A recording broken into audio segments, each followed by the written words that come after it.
Hello दोस्तों, नमस्कार। बात कर लेते हैं दिन भर की सारी बड़ी खबरों की, जहां सबसे पहले आपको बताएंगे बांग्लादेश ने भारत को फिर एक बार दिखाई आंख। इस बार सीमा तनाव पर भारतीय उच्चायुक्त को कर दिया तलब। दोस्तों बताएंगे भारतीय उच्चायुक्त को तलब करके क्या बोला बांग्लादेश। बीएसएफ पर भड़की मोहम्मद यूनुस सरकार, जिसके बाद दोस्तों भारतीय उच्चायुक्त ने दे दिया दो टुक जवाब। तो वहीं बीएसएफ ने घुसपैठ की कोशिश नाकाम कर दी। 24 बांग्लादेशियों और 2 रोहिंग्याओं को वापस खदेड़ डाला। जी हाँ, वहीं आपको बताएंगे पाकिस्तानी सैनिक कर रहे देश से गद्दारी, आतंकवादियों को बेच दिया खतरनाक हथियार, हुआ बड़ा खुलासा। तो वहीं बताएंगे भारत के बाद अब सऊदी अरब ने तालिबानी विदेश मंत्री से कर दी मुलाकात। काबुल का मुंह ताकता रह गया पाकिस्तान। जी हाँ, तो वहीं आज महाकुंभ की भव्यता पर पाकिस्तान भी हो गया फिदा। कैसे, सारी जानकारियां आपको विस्तार से बताने वाले हैं। बस आप वीडियो के लास्ट तक बने रहेगा। और खबरों आगे बढ़ने से पहले देश भारत का निरंतर समर्थन करते हैं तो वीडियो को लाइक करके, चैनल को सब्सक्राइब करके, बेल आइकन दबा के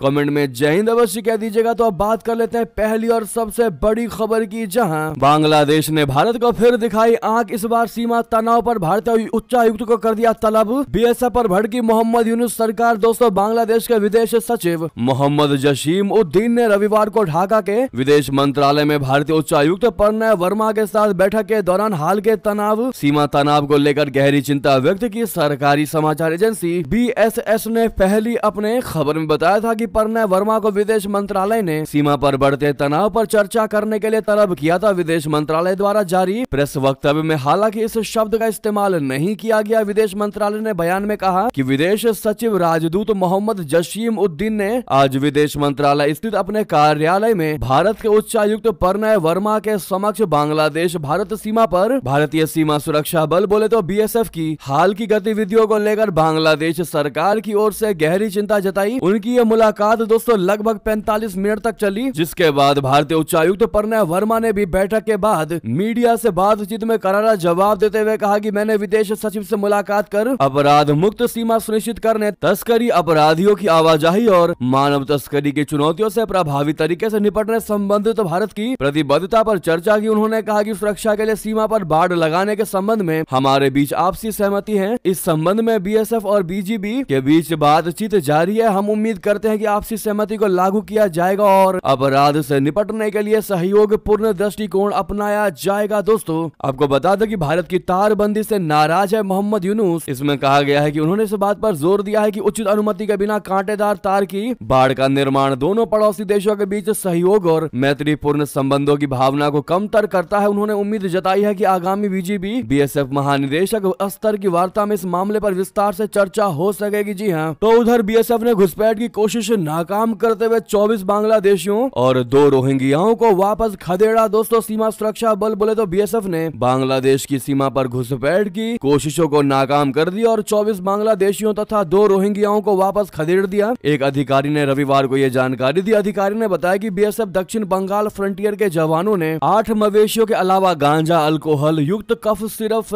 फेंसिडिल और अन्य नशीले पदार्थों की भारत से बांग्लादेश तस्करी के प्रयासों को भी विफल कर दिया। उन्होंने बताया कि शनिवार को उत्तर 24 परगना जिले में 20 बांग्लादेशियों और 2 रोहिंग्याओं को रोका गया तथा वापस खदेड़ दिया गया, जबकि नादिया जिले में 4 अन्य बांग्लादेशियों को वापस खदेड़ा गया है। दोस्तों आज से 10 साल पहले भारत पाकिस्तान को लेकर टेंशन में था। उसके बाद चीन के साथ संबंध बिगड़ गए और गलवान जैसा झड़प हुआ। उसके बाद अब जब चाइना शांत है तो फिर बांग्लादेश अब भारत की खिलाफी करता नजर आ रहा है, जो कहीं ना कहीं मोहम्मद यूनुस की यह बहुत बड़ी चाल है। भारत के जितने भी दुश्मन देश हैं उनके साथ हाथ मिलाते नजर आ रहे हैं मोहम्मद यूनुस और भारत से कटते और बांग्लादेश को काटते नजर आ रहे हैं, ताकि भारत का नाम भी ना बचा रह जाए बांग्लादेश में। ये बहुत बड़ी चाल है। लग रहा है जैसे कि सारे दुश्मन देशों ने मिल करके भारत के खिलाफ ये चाल रची हो। आपकी क्या है इस पर निजी राय दोस्तों बताना बिल्कुल मत भूलिएगा। अगर आप भी मानते हैं कि शेख हसीना की सरकार बहुत ही ज्यादा जरूरी है अब बांग्लादेश में, तो सामने लाइक का बटन है दोस्तों, अभी तक लाइक नहीं किया तो जरूर दबा दीजिएगा। अगली खबर की बात कर लेते हैं इसी से जुड़ी, जहां पर स्मृति ईरानी ने आम आदमी पार्टी पर लगा दिया गंभीर आरोप। कह दिया बांग्लादेशी घुसपैठियों के साथ खड़ी है आम आदमी पार्टी। उन्होंने ऐसा क्यों कहा आपको बता दें। दिल्ली चुनाव से ठीक पहले बीजेपी ने आम आदमी पार्टी पर आरोप लगाया है कि दिल्ली में अवैध रूप से रह रहे बांग्लादेशियों के वोटर कार्ड और आधार कार्ड बनवाने में आम आदमी पार्टी के विधायक मदद कर रहे हैं। पूर्व केंद्रीय केंद्रीय मंत्री स्मृति ईरानी ने भी इस मुद्दे पर सवाल उठाते हुए कहा है कि क्या दिल्ली के केजरीवाल नहीं चाहते कि मामले में सच सामने आए और जो भी लोग इस कृत्य में शामिल है उनको सजा मिले। ईरानी जी ने क्लियरली कहा है कि दिल्ली पुलिस की जांच में यह पता चला है कि आम आदमी पार्टी के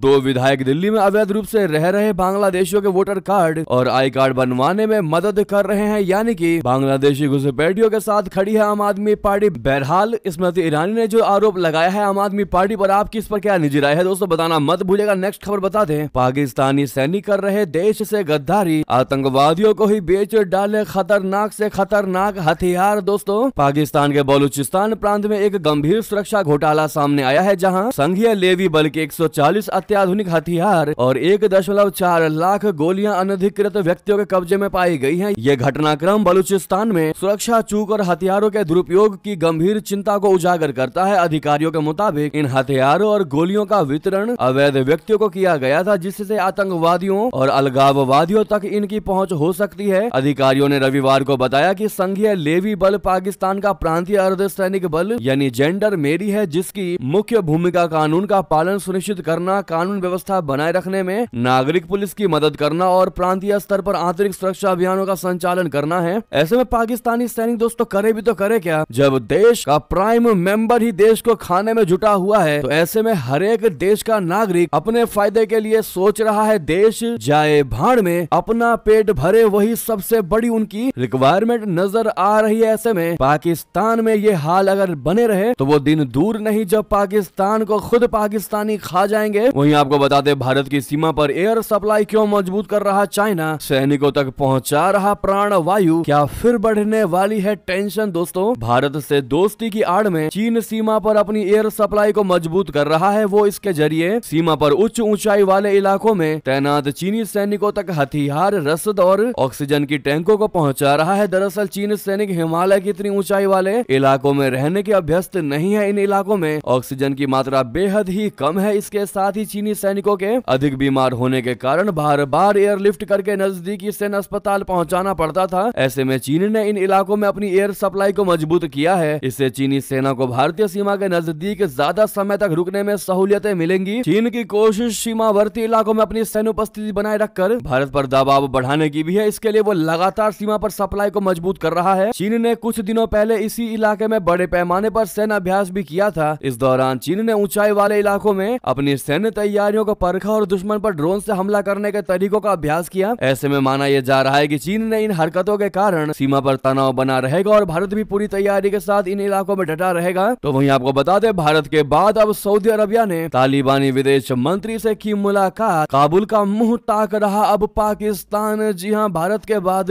अब सऊदी अरब ने तालिबान के साथ संबंधों को सुधारने की कोशिशों को तेज कर दिया है। इसके लिए सऊदी अरब के राजदूत फैजल तुर्की अल बुकम ने तालिबान सरकार के विदेश मंत्री मावल लवी अमीर खान मुत्ताकी से मुलाकात की। इस मुलाकात को अफगानिस्तान और सऊदी अरब के संबंधों के लिए अहम माना जा रहा है। अगस्त 2021 में काबुल पर तालिबान के कब्जे के बाद सऊदी अरब ने भी अफगानिस्तान से दूरी बनाकर रखी थी। इस बीच पाकिस्तान अफगानिस्तान में हवाई हमलों के बाद तालिबान की तरफ से नरम रुख का इंतजार कर रहा है। जी हां, तालिबान के विदेश मंत्रालय ने बताया कि बैठक में अफगानिस्तान और सऊदी अरबिया के बीच द्विपक्षीय संबंधों को बढ़ाने, सऊदी अरब में रहने वाले अफगान नागरिकों को काउंसलर सेवाएं प्रदान करने, सहयोग बढ़ाने के लिए मौजूदा अवसरों का लाभ उठाने से संबंधित मामलों पर जोर दिया गया है। वहीं बता दें, प्रधानमंत्री नरेंद्र मोदी जी आज करेंगे जेड मोड़ टनल का उद्घाटन। देशवासियों को मिलेगी गांदरबल से लेह तक सुगम यात्रा की सौगात। जी हां, प्रधानमंत्री नरेंद्र मोदी जी आज गांदरबल से लेह तक सुगम यात्रा की सौगात देंगे। सुबह 10 बजे सोनमर्ग से पहले शुटकड़ी नामक स्थान पर प्रधानमंत्री जेड मोड़ टनल का उद्घाटन कर रहे होंगे। इस दौरान जम्मू कश्मीर के उपराज्यपाल मनोज सिन्हा जी, मुख्यमंत्री उमर अब्दुल्ला भी मौजूद रहेंगे। पीएम मोदी के दौरे को लेकर वहां पर सुरक्षा के कड़े इंतजाम किए गए। ये परियोजना क्षेत्रीय विकास और कनेक्टिविटी की दिशा में एक अहम कदम मानी जा रही है। इसके बनने से जम्मू कश्मीर में सोनमर्ग को पर्यटन के लिहाज से विकसित करने में मदद मिलेगी। टनल 6.5 किलोमीटर लंबी है। जी हाँ, सुरंग के उद्घाटन से पहले गांदरबल जिले समेत पूरी घाटी में सुरक्षा कड़ी कर दी गई है। वहीं बता दें, 72 घंटे बाद नेवी के बेड़े में शामिल होने जा रहा यह महाविनाशक INS नीलगिरी, नाम सुनकर थर थर कांप रहे दुश्मन देश। जी हाँ, भारतीय नौसेना का एक बाहुबली फिर से समंदर की लहरों पर राज करने के लिए लौट रहा है। इस विध्वंसक युद्धपोत का नाम है INS नीलगिरी। आज से 53 साल पहले पहली बार ये युद्धपोत नौसेना में शामिल हुआ। ये युद्धपोत साल 1996 में रिटायर हो गया। अब करीब 30 साल बाद 2025 में फिर से इसी नाम के साथ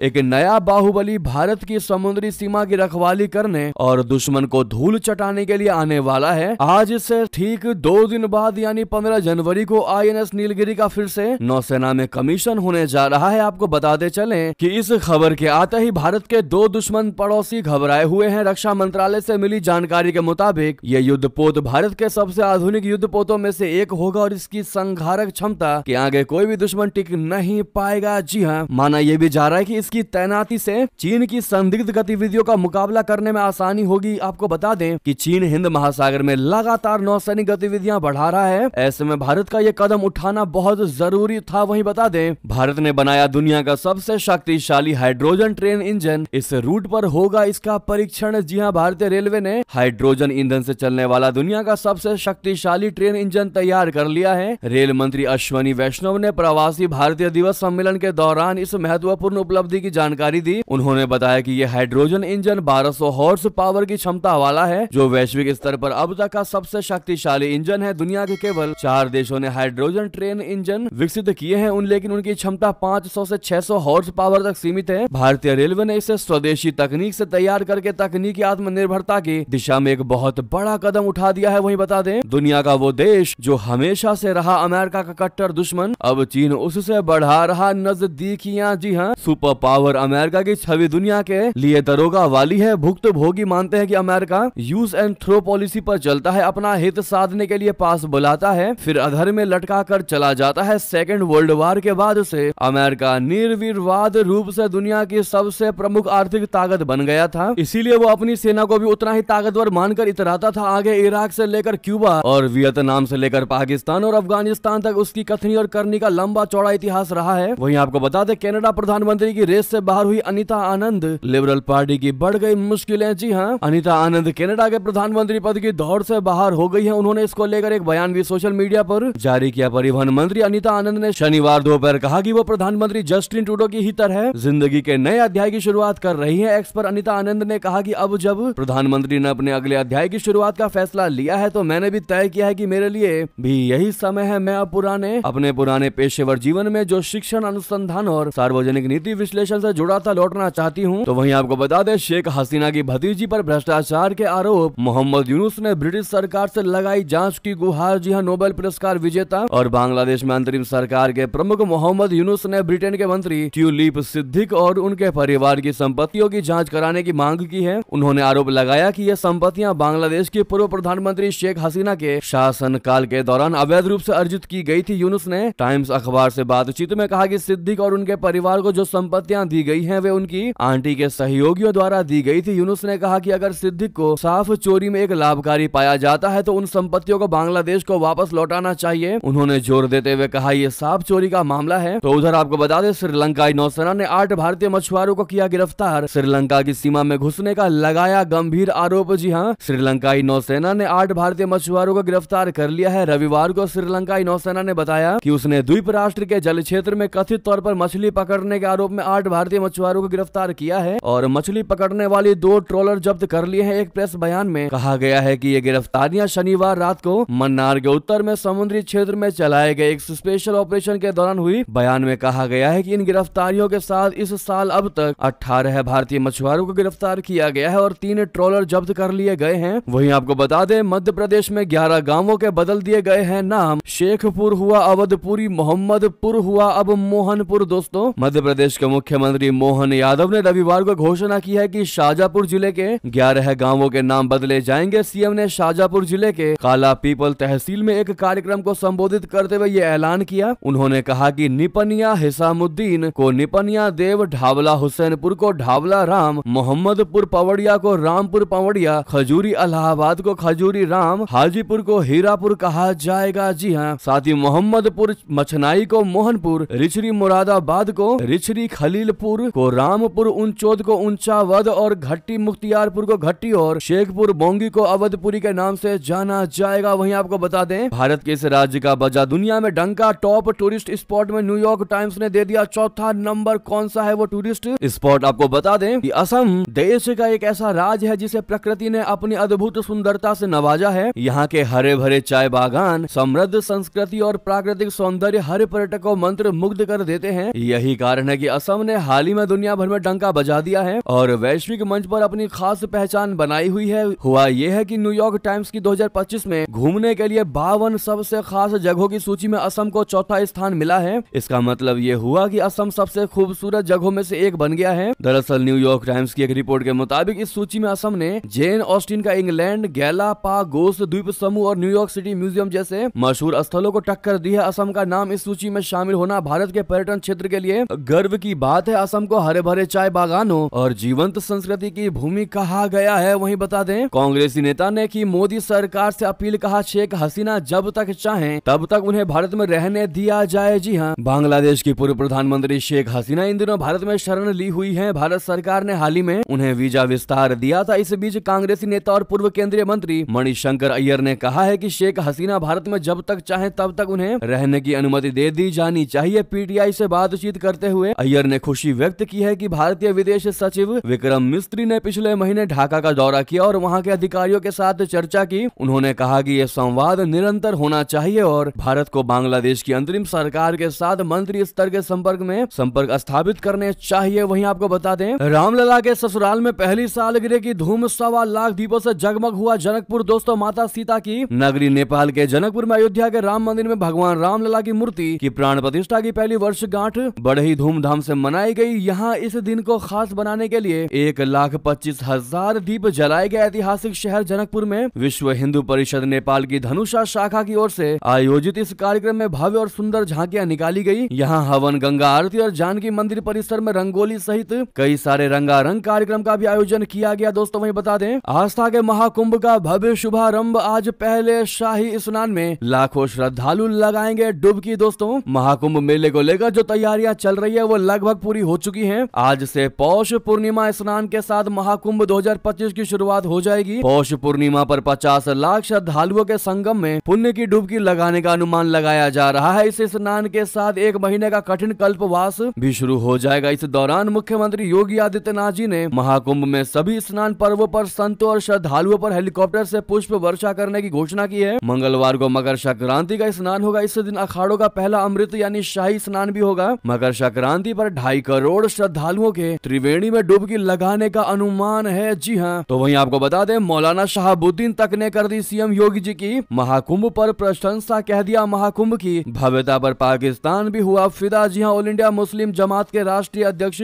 मौलाना शहाबुद्दीन रजवी बरेलवी ने महाकुंभ मेले की शानदार तैयारियों और व्यवस्थाओं की जमकर प्रशंसा की। रविवार को जारी एक वीडियो में उन्होंने उत्तर प्रदेश के मुख्यमंत्री योगी आदित्यनाथ की महाकुंभ मेले के आयोजन में किए गए प्रयासों की सराहना करते हुए कहा कि इस भव्य आयोजन ने न केवल भारत बल्कि दुनिया भर के लोगों को प्रभावित किया है। मौलाना शहाबुद्दीन ने कहा कि भारत के पड़ोसी देश पाकिस्तान में भी लोग महाकुंभ मेले की व्यवस्थाओं से प्रभावित हुए हैं। उन्होंने बताया कि पाकिस्तान जो अक्सर भारत की आलोचना करता रहा है, इस बार सोशल मीडिया के जरिए महाकुंभ मेले की सजावट, रखरखाव और सुविधाओं को देखकर भारत की तारीफ कर रहा है। वहीं बता दें, सीएम आतिशी ने लगाई गुहार, क्राउड फंडिंग का लिंक भी किया शेयर। कहा, दिल्ली चुनाव लड़ने के लिए मुझे 40 लाख रुपए चाहिए। जी हाँ, दिल्ली के मुख्यमंत्री और कालकाजी से आम आदमी पार्टी उम्मीदवार आतिशी ने रविवार को आगामी दिल्ली विधानसभा चुनाव लड़ने के लिए क्राउड फंडिंग अभियान शुरू कर दिया है। सीएम आतिशी ने कहा कि उन्हें उम्मीद है कि लोग उनकी पार्टी की काम और ईमानदारी की राजनीति का समर्थन करेंगे। दिल्ली में एक प्रेस कॉन्फ्रेंस को संबोधित करते हुए आतिशी ने लोगों से पैसे दान करने के लिए एक ऑनलाइन लिंक भी जारी कर दिया। उन्होंने कहा कि दिल्ली चुनाव लड़ने के लिए मुझे 40 लाख रुपए की आवश्यकता है। आम आदमी पार्टी के विधायक, मंत्री और मुख्यमंत्री ईमानदारी से काम करते हैं। हमने पिछली बार भी देश और दिल्ली की जनता से मदद मांगकर चुनाव लड़ा था और इस बार भी हम जनता के साथ समर्थन और मदद से चुनाव लड़ रहे हैं। अब ऐसे में सीएम आतिशी के क्राउड फंडिंग पर अलका लांबा ने करारा जवाब देते हुए कहा कि ईमानदार अगर है तो अपने पैसे से लड़े, चुनाव जनता से पैसे क्यों मांग रही है। अलका लांबा ने कहा कि आतिशी आज जनता से पैसे मांग रही है, अगर वो ईमानदार है तो अपने पैसे से चुनाव लड़े ना। हमने और जनता ने देखा है कि आम आदमी पार्टी ने कैसे शराब घोटाला किया, अब दिल्ली धोखे में नहीं आएगी। दिल्ली की जनता अब कांग्रेस को देख रही है। केजरीवाल और बीजेपी ने मिलकर दिल्ली को बर्बाद कर दिया है। वैसे दोस्तों, चुनाव का सीजन शुरू हो चुका है दिल्ली में, तो कांग्रेस, आम आदमी पार्टी और बीजेपी की बुराई आलोचना तो उधर आम आदमी पार्टी कांग्रेस और बीजेपी की आलोचना तो उधर बीजेपी पार्टी विकास के कार्यों को गिनवाने और लोगों के साथ वादे करते नजर आ रही है। इस पर आपकी क्या राय है, क्या लगता है दोस्तों आपको, क्या इस बार दिल्ली के चुनाव में बीजेपी झंडा गाड़ पाएगी? दोस्तों बताना मत भूलिएगा। भूलिएगा। लेकिन आपको एक चीज बता दें, जो चुनावी लहर नजर आ रही है वो आम आदमी पार्टी को इस बार जरूर हिलाकर रख सकती है। साथ ही साथ अगली खबर आपको बता दें, जहां समाजवादी पार्टी में बदले जाएंगे कई जिला अध्यक्ष, मिल्कीपुर में किसी प्रत्याशी को गुपचुप समर्थन कर सकती है बसपा। दोस्तों, यूपी की राजनीति में मकर संक्रांति के बाद दो बड़े बदलाव होने जा रहे हैं। सपा प्रदेश के कई जिलों के जिला अध्यक्ष बदलने जा रही है, तो वहीं बसपा मिल्कीपुर चुनाव को लेकर अपनी रणनीति तय करेगी। मालूम होगी बसपा